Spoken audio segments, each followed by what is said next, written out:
Hi everyone, welcome to the Sports Psych Show.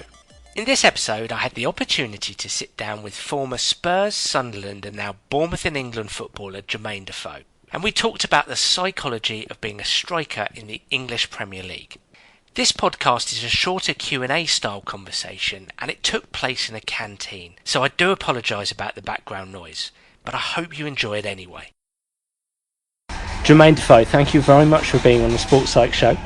So, tell me, toughest defender that you've ever played against and why? It's a difficult one, to be fair, and a lot of people, I get asked that question quite a bit. Yeah, it's a tough one because when I first started, I played against people like Marcel Desailly, Laurent Blanc, and all these sort of like icons, like legends in the game. Yeah. But I suppose when I sort of like was established and stuff like that, people like the Vincent Kompany's and the Rio Ferdinands. I think John Terry was tough. JT was tough because he sort of like, he was aggressive. He had great understanding of the game. He could read the game. Yep. But I'll probably pick Rio. Why Rio? I think because he was. Because sometimes for me, I always thought when I play against defenders, even if they're tough and they're sort of like aggressive and stuff like that, I always felt like over 5 yards, I could sort of like if my movement's good, I can sort of like get away from them. But I just felt like Rio was quick as well. Yep. And he was sort of like, he was quick over 5 yards. I think in his early days he was a forward, and I think naturally he had that sort of like he was quite athletic and that as a centre half and that. So I just felt like he had everything. He was quick. Yep. He could read the game. He was aggressive, and I just felt like, especially when he had the partnership with Vidic, I thought it was tough playing against him. Yeah. At that time when he was at Man United and he had that understanding with Vidic, it was really tough playing against him. Yeah. What did you have? What kind of things did you do to give yourself the best chance to play well against him? To be honest, when I was playing against people like Rio Ferdinand, I just knew that I had to be on it. My preparation started from the Monday. All the way through. Your preparation started on the Monday. What did that look like? What do you mean by that? Just like sharp in training. So for me, I was lucky because remember I was playing against. In fact, really lucky because I was playing against Ledley King every day in training. Yep. And it was a point where Spurs defender. Yes. Yep. And all defenders I played against, played against. I think Ledley was probably the best, but obviously because I was with Ledley, I played with him. We was at the same team, so I didn't play against him that much, to be honest. But because I was playing against Ledley day in day out, I think even that helps your development as a forward. But I just felt like if I was on it in training, yep, which I would be leading up to a big game like that, yep, I would put myself up against Ledley. So I would always put myself against him in training. Okay. And just make sure I'm sharp. Yep. And I'm on it after training. I'll do all my finishing because I knew going into games like that, realistically, I mean, you probably only get one good chance in the game. You might get a half chance, but I'd say you probably get a good chance. You always get a chance to score in a game. Yep. And I just felt like if I get a chance to score, yep, I had to make the most of that chance because I don't believe that you'd get many against teams like that and players like that. That's quite brave to put yourself up against a player you believe is the best defender out there. He's the best. And that's not a small thing, because I can imagine a lot of players would go, well, he's the best player, I want to show the gaffer, I want to show the boss that I should be picked. So that's quite brave to put yourself up against the best defender. Yeah, it's brave, but I mean, it was, for me, I just felt like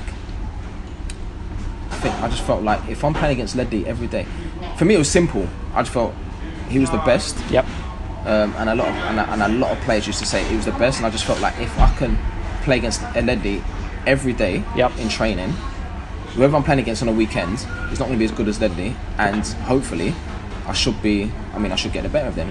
For me, it was as simple as that. I'm playing against the best defender day in, day out. So day in, day out, I had to be on it, and I was improving by doing that. Every day I was improving. I was getting sharper, more confident. Yep.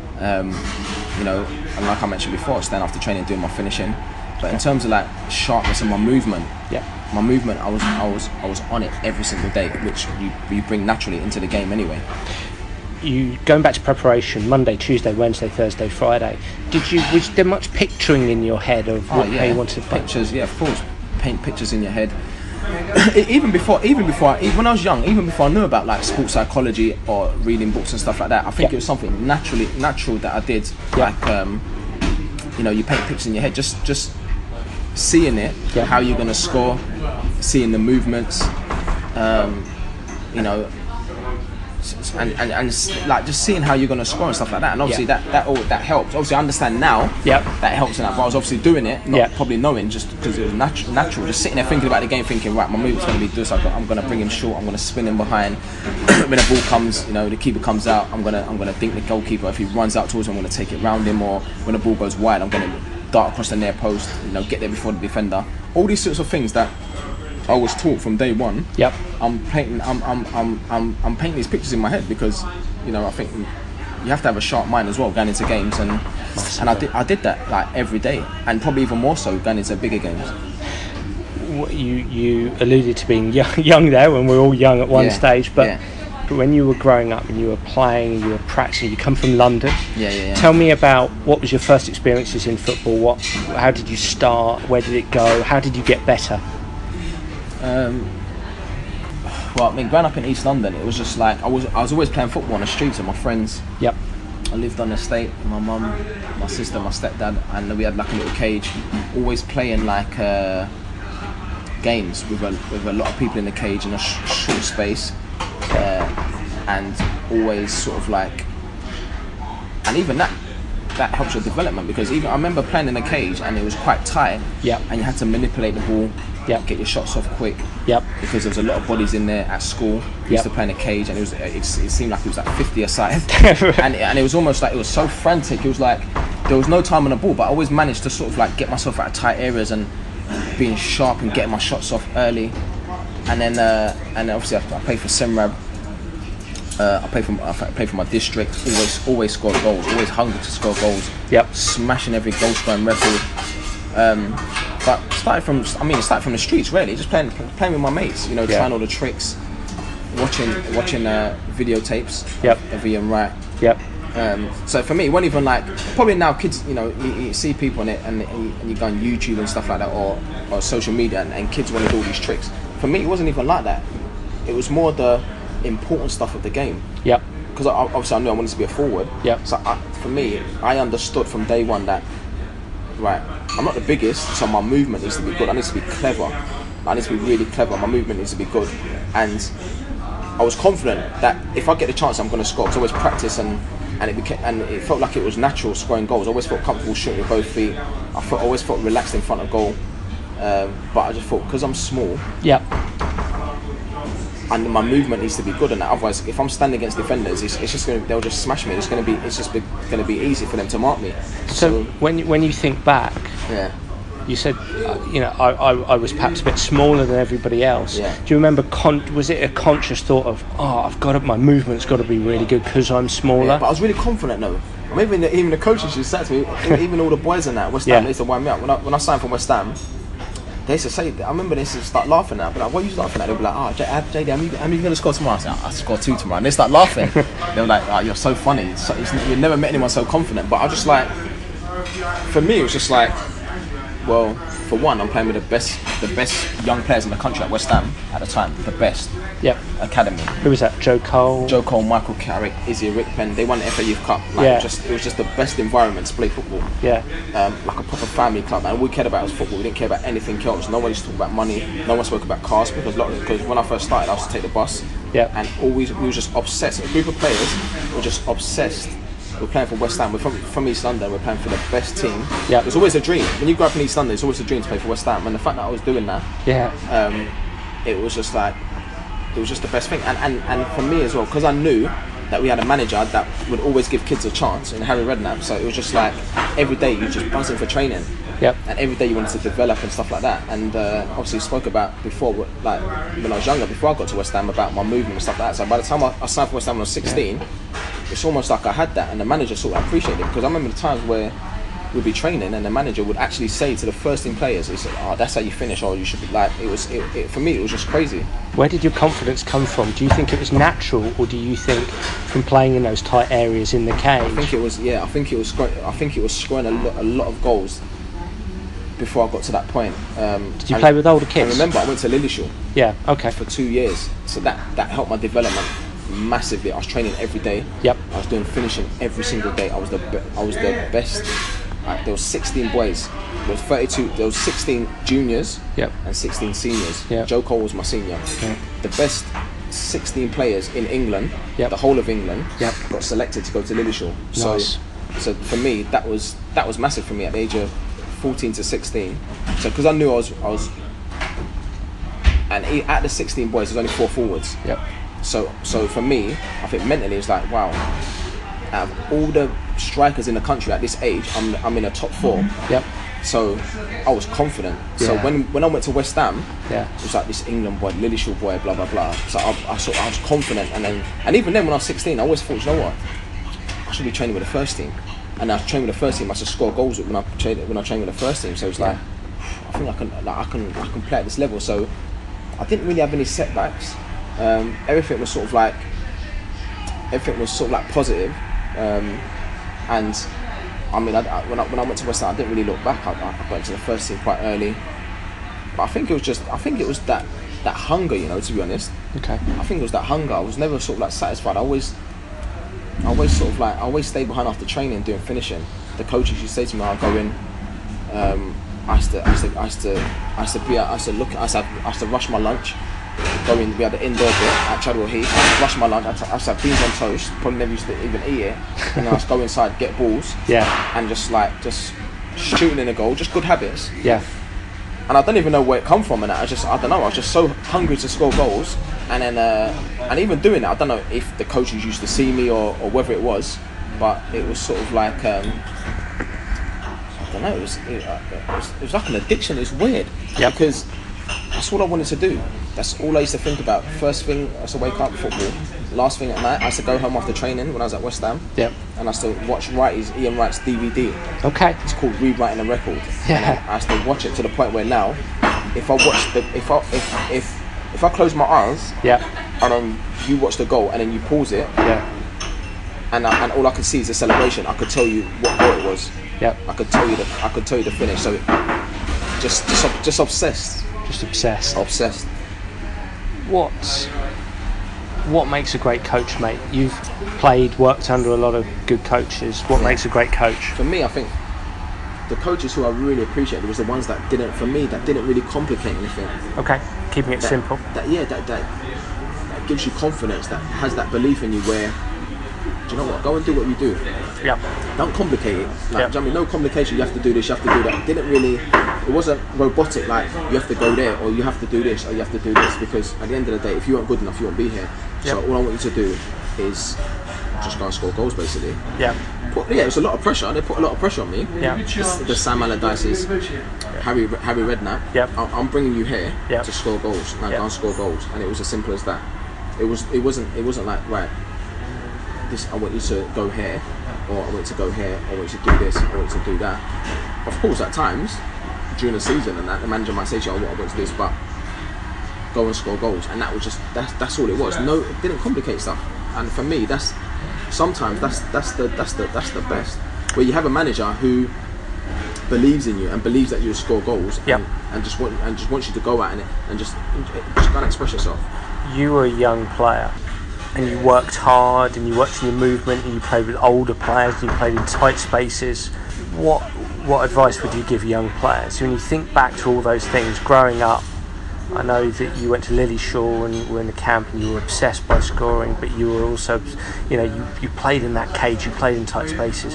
What would you advise young players? I'll just be like, find something that you're good at, your best attributes. Find something that you're good at, yep. and master it. Yep. If I'm a winger, yep. and I'm direct, I can beat people. Practice it every day. After training, stay behind, go past people. Okay. Master it. Become the best at it. Yep. Do you know what I mean? If you're a goalkeeper, yep. clean sheets from training. Yep. When you do a finishing session, don't sort of like go through the motions and someone will score and be, it's training. Nah, yep. Become the best at it. Be on it every day. Every single day. And for me, being a a goal scorer. I didn't know it was a goal. Yeah, I scored goals at youth level, but scoring goals at first team level in the Premier League is a different story. Yeah. So I just felt like, do you know what? I need to sort of like master this to the point where it becomes instinctive. So I don't even have to think about it. I get into certain areas around the box, and I know what to do even without thinking about it. So I just wanted to be the best. I wanted to be the best finisher at West Ham, even when I was young. And then when I got into the first team, right, I want to score goals in the Premier League. Right, I want to score goals for England. You know, I want people to say, I want my teammates to say, you know what, if JD gets a chance, he's going to score. Yep. I want my teammates to be like, if JD's playing, we've got a better chance of winning. Yep. So all I say to young kids is just find what you're good at and practice day in, day out. Yep. I know it's cliche, everyone says it, you have to practice and that, but I believe that if that's your thing, if you score goals and you're a goal scorer, practice every day. Not just both feet. Practice every day. Get into good habits and try and become the best. Because there's no better feeling when people. Yeah, you get. No one's perfect in that, and during the season you get ups and downs and stuff like that. But I always feel like there's no better feeling when people can turn around and say, you know what? Yeah, he's one of the best finishers that I don't know that we've seen, or he's one of the best midfielders or whatever, is one of the best goalkeepers. There's no better feeling that, and it's only because all the hard work that you're putting out. Yeah. So last question, your best ever game? My best ever game, and sometimes when you say best ever game, it can even be a game that you ain't scored in. Okay.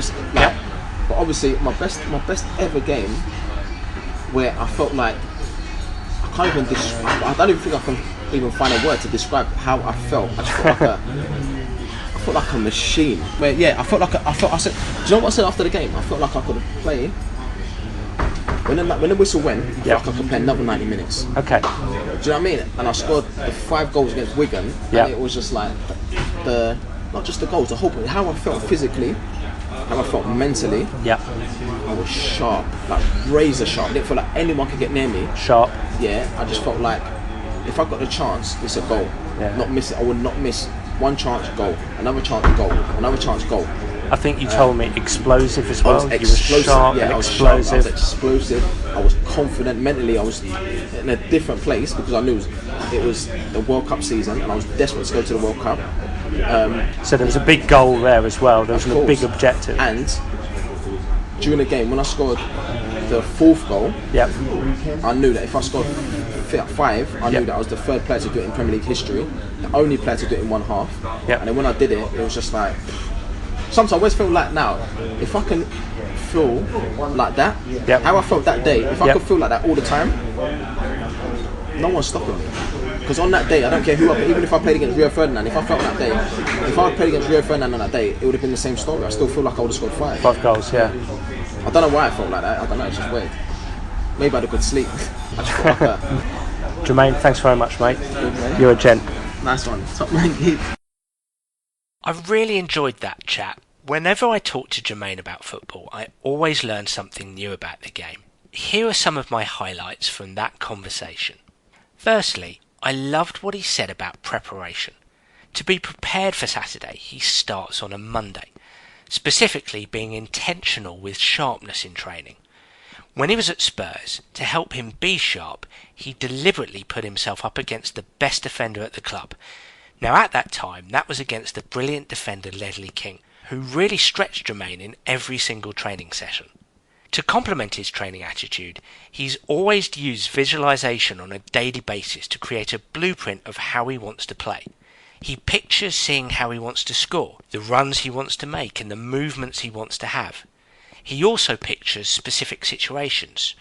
I'm going to bring him in short, I'm going to spin in behind. When the keeper comes out, I'm going to take it round him.